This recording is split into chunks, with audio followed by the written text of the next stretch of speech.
ఇది మనం మహేంద్ర అండ్ మహేంద్ర కంపెనీకి సప్లై చేసిన టైల్స్ పర్టికులర్స్. ఇది బాంబేలో మన బ్రాంచ్ ఆఫీస్ కి. అమ్మగారు మీకోసం సర్వే గారు వచ్చారు, పంపమంటారా? పంపించు. మనం సప్లై చేయాల్సిన టైల్స్ వివరాలు మీరు సంతకం చేస్తే కన్సైన్మెంట్ ఇవాళ పంపించేద్దాం. ఇది కర్ణాటక గవర్నమెంట్ కి. చాలా బాగుందమ్మా. అయితే నువ్వే సొంతంగా మెయింటైన్ చేసుకుంటున్నావు అనమాట. ఆ ఫ్యాక్టరీ కూడా చాలా బాగుందమ్మా. నాకు కావాల్సింది కూడా అదేనమ్మా. కూర్చో కూర్చో కూర్చో కూర్చో. మా గోపాలకృష్ణ పోయినంత మాత్రాన వాడి కంపెనీలన్నీ మూతపడితే వాడి ఆత్మకు శాంతి ఉండదు. కాకపోతే ఈ బిజినెస్ అంతా చిన్నది చితకది కాదు, ఎన్నో బాధ్యతలు. దీన్ని నిర్వహించాలంటే తెలివితేటలు ఉండాలి, చాకచక్యం ఉండాలి, పబ్లిక్ రిలేషన్స్ ఉండాలి, స్టాక్ ఎక్స్చేంజ్లు. అబ్బో, మగాళ్ళం మాకే కంగారు పుడుతూ ఉంటే ఆడదొక్కతివి నువ్వేం చేయగలవమ్మా? అందుకని నేను బాగా ఆలోచించి ఈ బాధ్యతలన్నీ ఆదిబాబుగా అప్పచెప్దాం అనుకుంటున్నాను. అంచేత పవర్ ఆఫ్ అటార్నీ వీడికి అంట కడితే వాడితో వాడు వస్తాడు. అది కాదు డాడీ. నువ్వు కాస్త నోరు మూస్తావా? చూడమ్మా, సంతకాలు ఇక్కడ ఇక్కడ చెయ్యాలి. నేను కాస్త ఆలోచించుకోవాలండి. ఇంకా ఆలోచించుకునేది ఏముందమ్మా, మేమంతా ఆలోచించే ఓ నిర్ణయానికి వచ్చాం, నీకు ఏ శ్రమ ఉండకూడదని. నేను కూడా అదే అనుకుంటున్నాను. నోరు ముయ్యి. ఇక్కడ పెద్ద సంతకం. నన్ను తొందర పెట్టకండి, నేను ఇంకా ఏ నిర్ణయానికి రాలేదు. వినమ్మా, ఇష్టం ఉందే ఉంది. ఓ మాట సహాయం చేసేవాళ్ళమే కానీ కావాల్సిన దానికి కనుక సహాయం చేద్దాం అనుకున్నాం. కంగారు ఏం లేదమ్మా, నీ నిర్ణయమే మా నిర్ణయం. వెళ్ళొస్తామమ్మా.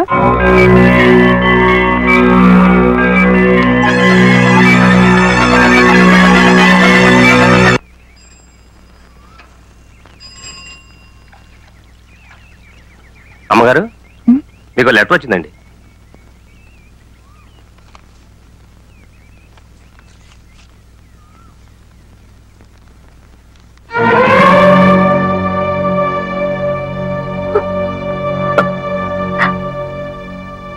నాకు ఆయనకి పెళ్లి జరగలేదట, అసలు మా సంబంధమే చెల్లదట బాబాయ్ గారు. ఎంత అన్యాయం! చూడమ్మా, ఈ ఆస్తి మీద సర్వ హక్కులు నీవి. ఇదంతా నీ భర్త స్వార్జితం. నీకేం భయం లేదమ్మా. మంచి లాయర్ను చూసి వీళ్ళకి సమాధానం చెప్పు. అన్నట్టు మన గోపాలకృష్ణ ప్రాణ స్నేహితుడు, మన కంపెనీ లాయరు బసవరాజు నీకు తెలుసుగా. అతనితో చెప్పావంటే వెళ్ళి వీళ్ళ నోరు మూయిస్తాడు. నాకు భయం వేస్తుంది బాబాయ్ గారు.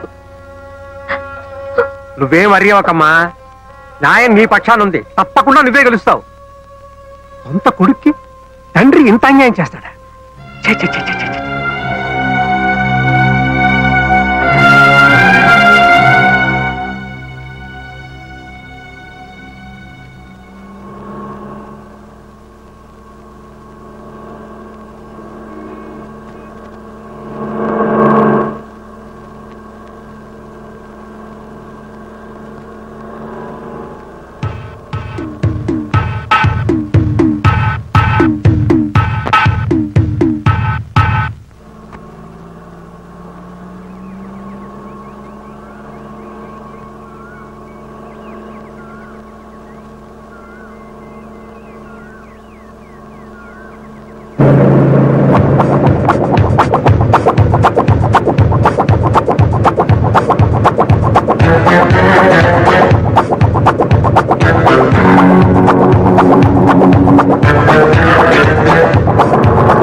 బసవరాజు గారు ఉన్నారా?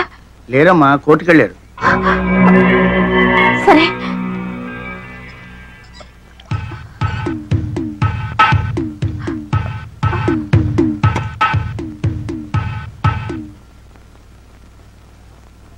లే బావా, ఇంకా కూర్చున్నావేంటి? వెళ్ళు. నల్ల గుడ్డను చూస్తేనే నా కళ్ళు తిరుగుతున్నాయి. గుండె చూడు, గుళ్ళో గంటలాగా ఎలా కొట్టుకుంటుందో. లే బావా లే. వెళ్తానుండవే. పక్కనే ఆ పోలీసుడు ఒకడు. మహంకాళి గారు, మీరు చెప్పుకోవాల్సింది ఏమైనా ఉందా? బోల్డంత ఉందండి, కానీ చెప్పనండి. ఏ? ఎందుకంటే మరి బోల్డంత డబ్బు వేసి ప్లేట్ అంతా పెట్టున్నాను కదండి. ఓహో, మిస్టర్ బాలరాజు. బాలరాజు, ఏటా గోసుకొసలు అవతల మన జడ్జి గారు పిలుస్తున్నారు. Order order. నువ్వు అలా పిలవకూడదు. అలాగా? ఏమోండి, అలా పిలకూడదని బాలరాజు నాకేం చెప్పలేదే. నాకేదో బీపీ పెరిగినట్లేదు. బీపీ లేదు, బీపీ లేదు. లే బావా లే. పూర్వం రోజుల్లో జడ్జిల్ని పబ్లిక్ ప్రాసిక్యూటర్ని చూస్తే భయం వేసేది. ఇప్పుడు అసలు క్లయింట్లను చూస్తేనే భయం వేస్తుంది. పైగా పేరు Mahankali. Very bad name sir. ఇక మీరు మొదలెడతారా? Yes sir. నా క్లయింట్ మహాత్మా గాంధీ. అయ్య బాబోయ్, వీడికి నా పేరే గుర్తులేదు. నీ పేరు నాకు గుర్తులేకపోవడం ఏమిటయా? భలేవాడివి. నీ పేరు అమ్మవారు. అమ్మోరేదయ్యా బాబు, మహంకాళి. అమ్మవారన్నా మహంకాళి ఒకటేనయ్యా. కళ్ళు పోతాయి. చంపలేసుకో చంపలేసుకో. నాకు నీ పేరు గుర్తుంది, నువ్వు తెగేసిన తల గుర్తుంది. అయ్య బాబోయ్, తల నేను నరకమేంటయ్యా బాబు? తల నరకటం కదయా, తల కాదు, వల, కళ, అరటి గెల. ఓర్నిందాగలయ్యా, ఆడెవడో దొంగ నరికేశాడయ్యా నా తోటలో గెల. లాయర్ని నేనా నువ్వా? యువర్ ఆనర్, ముద్దాయి మహంకాళి ఉరఫ్. నీ ఒరిజినల్ పేరేంటన్నావు? Order order. యువర్ ఆనర్, ఒక పవిత్రమైన కోర్టులో ఒక రెస్పాన్సిబుల్ లాయర్ని పట్టుకుని నీ నోరు పడా అని అంటున్నాడంటే ఇతనెవరో టెర్రరిస్ట్ అన్న అనుమానం. ఏంటి టెర్రరిస్టా? ఎస్. ఇతని ముఖం చూస్తుంటే అరటి కెనలే కాదు, దుబాయ్కి అమ్మాయిని సప్లై చేసేవాళ్ళ లేడు. ఏంటి? పోతే యువర్ ఆనర్, ఇతనికి అంతర్జాతీయ మాఫియా గ్యాంగ్ తోనూ టెర్రరిస్టులతోనూ సంబంధం ఉందన్న అనుమానం. పంజాబ్ లో జరుగుతున్న గొడవల దగ్గర నుంచి డార్జిలింగ్ లో గూర్ఖాల గొడవల వరకు, కాశ్మీర్ లో కలహాల దగ్గర నుంచి శ్రీలంక అల్లర్ల వరకు, చార్లెస్ సోబ్రాజ్ తిహారీ జైలు నుంచి పారిపోవడం మహంకాళి హస్తం ఉందని తగిన సాక్ష్యాధారాలు ఉన్నాయని నా అభిప్రాయం. బాబోయ్, ఈనాడు ఉదయం ఆంధ్రజ్యోతి, ఆంధ్రప్రభ పత్రికల్లో వచ్చే హెడ్లైన్ కేసులన్నీ నా మీద పెట్టేస్తున్నాడు బాబోయ్. ఇక నాకు రాష్ట్రపతి క్షమాపణ కూడా యువర్ ఆనర్, ఈ అంతర్జాతీయ హంతకుడికి ఐపీసీ 302 సెక్షన్ ప్రకారం ఉరి శిక్ష విధించవలసిందిగా కోర్టు వారిని కోరుతున్నాను.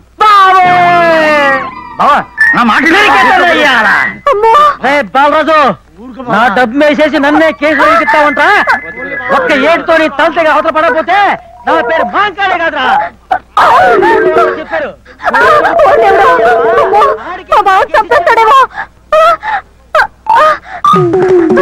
ఈ అరటి కనుక ఒప్పుకోకుండా అడుపు తినపోయేది.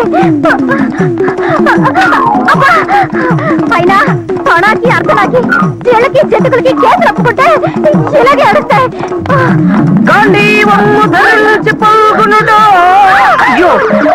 అనేది గడి గుడ్డ లేదు. అవతల మహంకాళికి పూరకం వచ్చింది. అలాగా? ఏడు ఒకసారి చూపించు, దండం పెట్టుకుంటాడు. బావా, అయ్యో పాపం, ఎవరినో? ఎవరినంటే నిన్నే. నన్నా?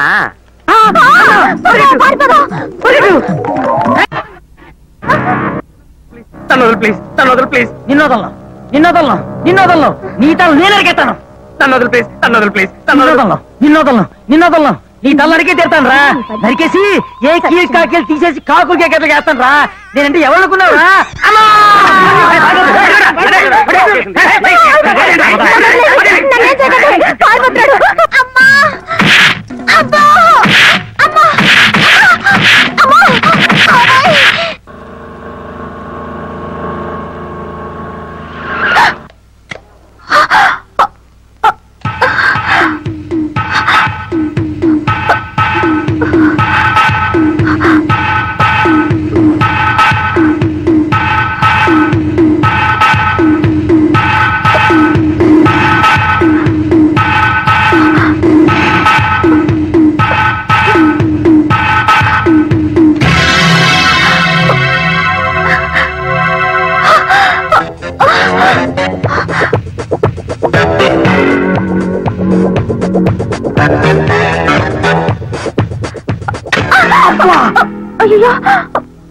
ఏంటమ్మా చెట్టు కింద ప్లేటర్ని చెట్టు ఇష్టం ప్లేటం పట్టుకుని గుద్దేశావు.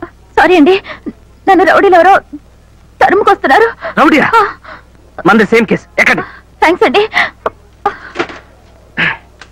మన బండి పంచికాళీలాగా పరిగెట్టించేస్తా. త్వరగా పనివ్వండి, వాళ్ళు వచ్చేస్తారేమో.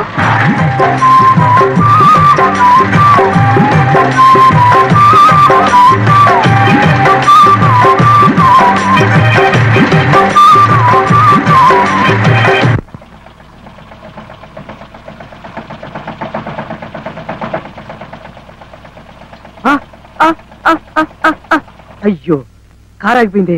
ఆ పాసమ్మలాడు వచ్చేస్తానేమో. లేదా రే, నేనే ఆపేశాను. కావాలని నేనే ఆపేశాను రా. ఆ డోర్ మీకు రాదు, నేను తీస్తాను. దిగండి. ఇప్పుడు చెప్పండి, ఆ మహంకాళి గారు మన ఎందుకు తరుగుతున్నాడు? మహంకాళి ఎవరు? నన్ను తరుముకొస్తున్నది నలుగురు రౌడీ. నలుగురు రౌడీలా? అయితే మీకన్నా నేనే బెటరు. అవును, ఎందుకు తరుగుతున్నారు? నాకు తెలియదండి. ఎవరో ఏమిటో తెలియకుండా తరుగుకొస్తున్నారా? మీ కేసు కంటే నా కేసే బెటర్ అండి. ఈ కేసులో చెయ్యి ఖాళీ లేదు, తర్వాత కనిపించమ్మా. మీ కేసు అడుక్కు తినే వాళ్ళకి వరుసలు ఒకటి, ఖాళీ లేదని చెప్పాను కదా. ఎక్స్క్యూజ్ మీ, ఏమిటే అవతారం?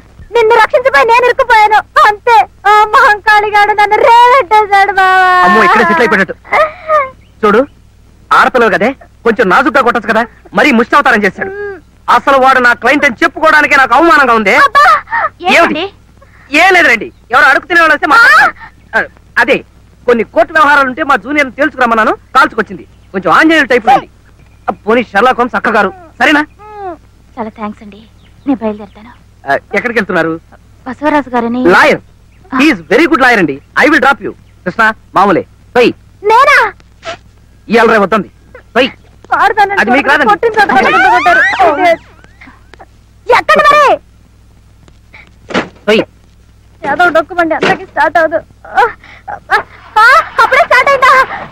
మరి నేను చూడమ్మా, ఇన్నాళ్ళు చాలా గౌరవంగా బ్రతికిన మీ కుటుంబం నీచమైన ఆస్తి కోసం కోర్టుకెళ్ళడం నాకు నచ్చలేదమ్మా. ఆస్తి న్యాయంగా మాకు రావాల్సిందే కదండి. న్యాయాన్యాల విషయాలు ఇక్కడ ఎందుకు కానీ, చూడండి సుజాత గారు, గోపాలకృష్ణ నాకు ప్రాణ స్నేహితుడు. అలాగే వాళ్ళ నాన్నగారి దగ్గర కూడా నాకు బాగా చనువు ఉందండి. పొడుగుపోయి పుట్టేడు దుఃఖంతో ఉన్నారు ఆయన. పాప అటువంటి ఆయన అలా రచ్చకెచ్చడం అమానుషం కదండి. బసవరాజు గారు, ఆవేశపడకండి, నేను చెప్పేది వినిపించుకోండి.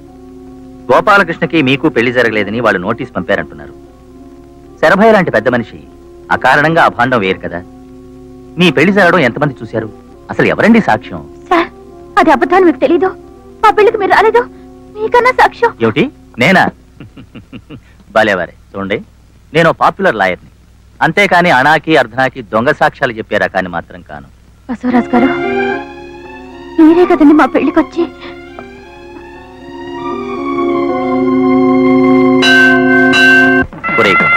నువ్వు చాలా లక్కీ ఫెలోరా. లక్ష్మీదేవి లాంటి పిల్లని పెళ్లి చేసుకో. రేపు నువ్వు పైకొచ్చావనుకో, ఆ క్రెడిట్ అంతా మా చెల్లాయిదేరా. ఏమ్మా? ఏమిటండి ఇంకా ఆలోచిస్తున్నారు? ఇక మీరు వెళ్తాను సార్. మీరు మా ఆయనకి బెస్ట్ ఫ్రెండ్, పైగా అడ్వకేట్. కోర్టులో న్యాయాన్ని కిలోల లెక్కన తూకం వేస్తున్నారంటే ఏమో అనుకున్నాను. కబీళాలు ఇక్కడున్నాయన్నమాట.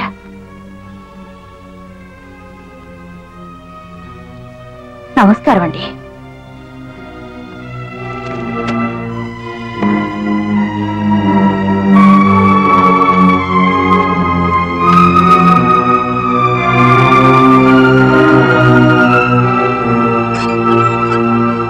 జోరుగా హుషారుగా షికారు పోదమా, స్పీడు స్పీడుగా. బావా బా, ఓయ్, నీ కారుకి స్టార్టింగ్ ట్రబులే గాని పాపం చాలా మంచిగుండ. ఒక్కసారి అందుకుందంటే జట్టే. ఇదేంటిది, జట్టు అన్నానో లేదో జట్ట బండ్లో ఫ్లో అయిపోయింది. దీని మొహం మండ. పొగిడి అరక్షణం కాలేదు, అప్పుడే ఆగిపోయింది. అయినా నీకు బుద్ధి లేదు బావా. ఆ దగా చంద్రగాడు కేసు చేసి ఫీజుకు బదులు కుక్క బండి తీసుకుంటావా? కుక్కల కారా? ఓల్డ్ ఈజ్ గోల్డ్ అన్నారు. ఈయన్ని వేలం పాటేస్తే కోహినూరు వజ్రం లాగా, అబ్బో. Tipu Sultan కత్తిలాగా, Elvis Presley dryer లాగా, మర్లిన్ మన్లో బ్రా లాగా లక్షలు లక్షలు సామాన్లు కొంటాం. పాత సామాన్లు కొంటాం. వీడెక్కడ దాపురించాడు నా ప్రాణానికి? పిండం పెట్టే వేళ కాకులొచ్చి వాలిపోయినట్టుగా వాలిపోతున్నాడు.